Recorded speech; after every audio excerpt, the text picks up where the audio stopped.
o cachorro já sabe a hora que o dono tá chegando. Ele já vai pra porta, mesmo com horários diferentes. Você podia falar, ele... então, parece que existe uma conexão. Existe uma conexão. Acontece... Já houve pesquisas disso, acho que a CIA fez esse tipo de pesquisa. Você pensa numa pessoa, aí ela te liga. Pensa numa pessoa, ela te liga. Isso acontece muito, assim. O que você acha, Jean? Por Posso aí. chamar de Jean? Desculpa. Claro, Tá. claro. Ou Rogério, o que prefere aí? Rapaz, tanto faz. Rogério, eu sou eu. Senhor não pode, né? Vamos ficar bem à vontade. Beleza. Tranquilo. Sem frescura. Os campos mórficos de Sheldrake remontam a uma reflexão quase que no mesmo tempo em que Jung falava das sincronicidades. Né? Na realidade, segundo essa perspectiva, a vida toda se movimenta em torno das sincronicidades, só que a gente não percebe. Quando a gente percebe, a gente chama de coincidência. O déjà vu, por exemplo. Exatamente, mas a sincronicidade move tudo. Ainda que Jung tenha ressaltado o aspecto de que sincronicidade, em termos mais profundos, seria aquela coincidência que traz um significado especial. Entendi. Que aí a gente percebe facilmente. Não tendo significado, a sincronicidade acontece, mas a gente não percebe. Passa despercebido. Tá. O significado dá um peso que a gente Chama a atenção, né? Isso. Pode estar acontecendo várias sincronicidades. Então, como eu tinha falado que ia começar, você falou, como é que a gente começa a conversa? Eu acho que é uma espécie de sincronicidade, eu ter descoberto depois de tantos anos, que eu e o Jean fomos recrutados na mesma cidade de Niterói, né? É mesmo? Né? A experiência lá dos peixes, né? Para vender peixe. Cara, eu era de menor ainda, bicho. Nem 18 anos eu tinha. Foi irresponsabilidade da vida para comigo. Porque eu fui... Eu conto isso? Conta, por mim, conta. Acho que a galera não sei se não conhece, né? Bem, isso não tem muita importância, mas assim, eu decidi tentar investir como... Uma pet shop, reino dos dias atuais. Mas eu morava e moro em Natal. E todo mês de janeiro, a irmã do meu pai morava em Niterói, então passava as férias de janeiro lá. E eu sabia que em frente ao apartamento dela, o edifício, tinha uma loja de peixes ornamentais, e então eu fui lá falar com o cara para comprar peixes. E o cara pertencia a um circuito aí de informações que a gente pensa que não existe no mundo, né? E quando eu cheguei lá, o cara disse, você é o sobrinho da Salete? Eu digo, você quer que eu seja seu fornecedor de peixes ornamentais? Eu digo, senta aí que eu lhe atendo já, coisa e tal. E nessa época eu fumava, eu me lembro bem. Acendi um cigarro, 2, e o cara lá atendendo as pessoas, parou de atender as pessoas, começou a ligar um telefone preto bem antigo, estamos falando aqui em 1977, olha só. Né? Ela não tinha nascido ainda não. Não tinha. Eu disse, cara, esse tá tendo alguma coisa estranha. Aí eu disse, olha, eu volto outra hora. Ele disse, não, desculpe, como é seu nome? Aí eu disse, Rogério. Ele disse, de quê? Eu disse, de Almeida Freitas. Ele disse, você nasceu em 1959? Aí eu olhei assim para ele, o que foi? Mês de abril? Entre os dias 19 e 24, foi 25. Não tinha internet naquela época para ele ter pesquisado, né? É porque, a que horas você nasceu? Eu disse, cara, desculpa, eu não tenho a menor ideia. Aí você tá querendo muito. Não, liga aí pros seus pais. Eu disse, cara, meus pais moram em Natal, meu pai já morreu. Em razão, eu liguei pra minha mãe, porque esse cara me encheu o saco, disse que era muito importante para ele. Mãe, que horas eu nasci? E a mamãe também não entendeu nada. Quando eu fui dizer ele 18 e 13, ele escreveu num pedaço de papel assim, entre 18 e 18h30, me mostrando. Aí eu disse, o que é isso, cara? Ele disse, não, olha, deixa eu lhe explicar. Aí puxou um livro preto enorme, o balcão dele era tipo essa madeira bem antiga, né? Eu disse, olha, essas páginas todas aqui estão escritas falando a seu respeito. Falando a respeito de um trabalho que você vai fazer. Aí eu olhei pro cara, eu digo, esse cara é doido. Esse cara tá de palhaçada. Tá com algum outro tá querendo alguma coisa. Eu disse, bicho, desculpa. Tô fora. Não, tenha calma. Olha, deixa eu lhe explicar. É porque, assim, tá tudo aqui. Esse livro eram transcrições das reuniões, das revelações? Aí ele explicou, aí ele disse, tá. olha, eu participo de um grupo lá no Rio de Janeiro, isso era em Niterói que eu estava.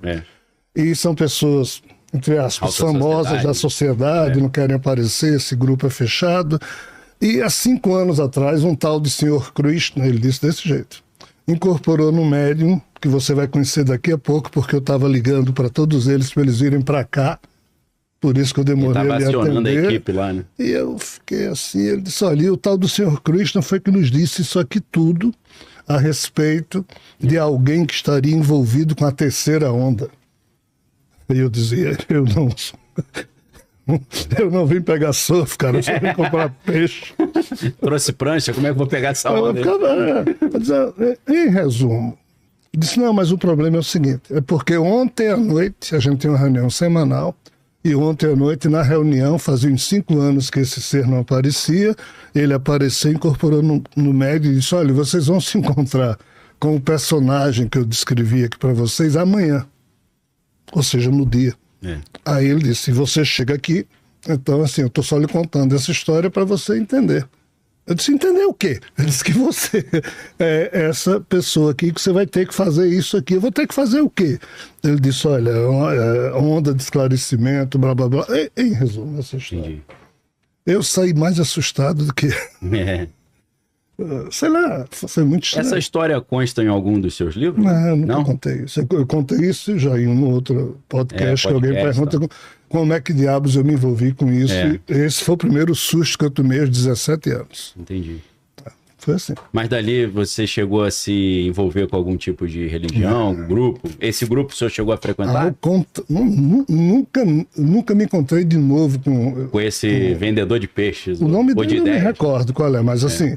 Daí chegaram as pessoas, chegou lá um militar, chegou um... o pessoal foi aparecendo na loja. As pessoas foram lá, aí era assim, cumprimentei um por um, mas eu queria cair fora daquilo ali, porque eu achava aquilo meio... Pessoal com negócio de reverência. Lembra aquele filme Corra, né? Um negócio assim, que vai pra casa. Mas assim, cara, isso aí me distanciou das coisas. Entendi. Na verdade, me distanciou, porque eu fiquei meio ensimesmado com isso. Apesar de você não ser mineiro, mas tava ali meio ressabiado, né? Mais ressabiado que um mineiro, desconfiado se vai ter queijo ou não para comer mais tarde. Aí, isso eu tinha 17 anos, 10 anos depois, aos 27 anos, aí alguém apertou algum botão em algum lugar. Aí minha vida conectou. Aí minha vida saiu do prumo total. Entendi. Aí, ferrei. Começou a receber as coordenadas, as revelações? Começou.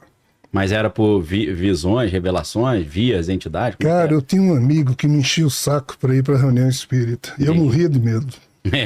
Aliás, até hoje. Porque nessa época você tinha qual visão sobre essas coisas? De não quero contato? Eu não queria nada. Mas você não acreditava ou acreditava que existia, mas tinha medo? Rapaz, olha, aos 18 anos eu montei o Centro de Estudos de Pesquisas Ufológicas do Rio Grande do Norte. O nome é importante pra cacete, mas era eu e meu Fusquinha e um outro amigo. Correndo atrás dos casos.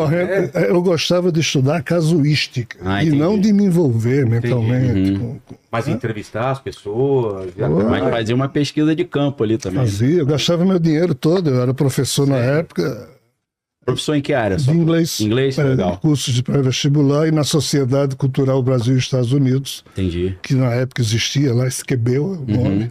Dava o inglês básico. Legal, né? Então o dinheirinho que eu ganhava, ia tudo para eu gastava pesquisando, até que um pesquisador norte-americano, Bob Pratt, do National Enquirer, que era muito amigo da professora Irene Grank, que na época era a maior ufóloga aqui do Brasil, aí ele foi até o Nordeste e, através da professora Irene, eu e ele saímos do meu carro, rodando o Nordeste inteiro, pesquisando casos.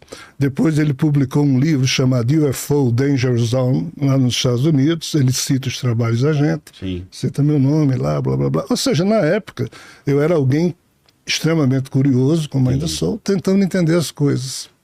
Mas, assim, eu não queria me envolver. Mas a partir dos meus 27 anos, aí de novo, alguém apertou um botão. E aí mudou tudo. E aí eu perdi a confiança em mim, cara. Porque até então eu era investigador.